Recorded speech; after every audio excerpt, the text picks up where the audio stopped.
വാർഷിക പൊതുയോഗവും ആദരവും നടത്തി. ശാസ്താംകോട്ട VFPCK സ്വാശ്രയ കാർഷിക സമിതിയുടെ പൊതുയോഗമാണ് നടത്തിയത്. Vegetables and fruit promotion council കേരളയുടെ ശാസ്താംകോട്ട സ്വാശ്രയ കർഷക സമിതിയുടെ വാർഷിക പൊതുയോഗമാണ് നടത്തിയത്. മികച്ച കർഷകൻ, വനിതാ കർഷക, വ്യാപാരി സമിതി കർഷകരുടെ മക്കളിൽ SSLC+2 പരീക്ഷകളിൽ എല്ലാ വിഷയങ്ങൾക്കും A+ നേടിയ വിദ്യാർത്ഥികൾ എന്നിവരെ പരിപാടിയിൽ ആദരിച്ചു. കർഷക സമിതി അങ്കണത്തിലായിരുന്നു പരിപാടി. ശാസ്താംകോട്ട ബ്ലോക്ക് പഞ്ചായത്ത് പ്രസിഡന്റ് രശ്മി രഞ്ജിത്ത് ഉദ്ഘാടനം ചെയ്തു.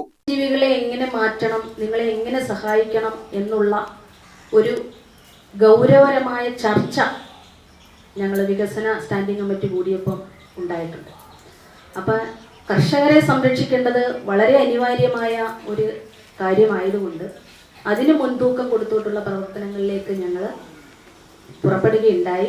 ഞങ്ങളൊരു ചെറിയൊരു പ്രോജക്റ്റ് അതുമായിട്ട് ബന്ധപ്പെട്ട് ഞങ്ങളുടെ ബ്ലോക്ക് പഞ്ചായത്ത് വെക്കുകയുണ്ടായി. അതിന് ഇപ്പം തന്നെ ഞങ്ങൾ ഭേദഗതി വരുത്തി DPC അംഗീകാരം വാങ്ങിച്ചു.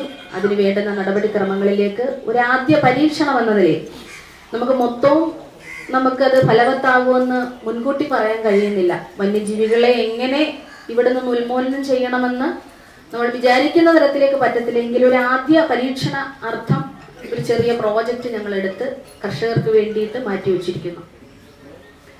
അത് പ്രോജക്റ്റ് ഇംപ്ലിമെന്റ് ചെയ്യുന്നതിന് മുൻപായിട്ട് ഒരു സർവകക്ഷി യോഗം വിളിക്കുകയും അതിൽ പ്രധാനപ്പെട്ട കേന്ദ്ര വിപണികളുടെ പ്രധാനപ്പെട്ട പ്രസിഡന്റുമാർ, സെക്രട്ടറിമാർ, അതുപോലെ തന്നെ സ്വയം സഹായ സംഘങ്ങളിൽ പ്രവർത്തിക്കുന്ന എല്ലാവരെയും വിളിച്ചുകൂട്ടി ഒരു സർവകക്ഷി യോഗം, ഒരു പത്രസമ്മേളനം പോലെ നടത്തി നമുക്ക് എന്ത് ചെയ്യാൻ പറ്റും എന്നൊന്ന് അവരുടെ അഭിപ്രായം, നമുക്ക് മാത്രം ജനപ്രതിനിധികളുടെ അഭിപ്രായം മാത്രം കേട്ടാൽ മതിയാവും. ജനപ്രതിനിധികൾ, കർഷകർ, ഉദ്യോഗസ്ഥർ തുടങ്ങിയവർ പങ്കെടുത്തു. News bureau, Sasthamkotta.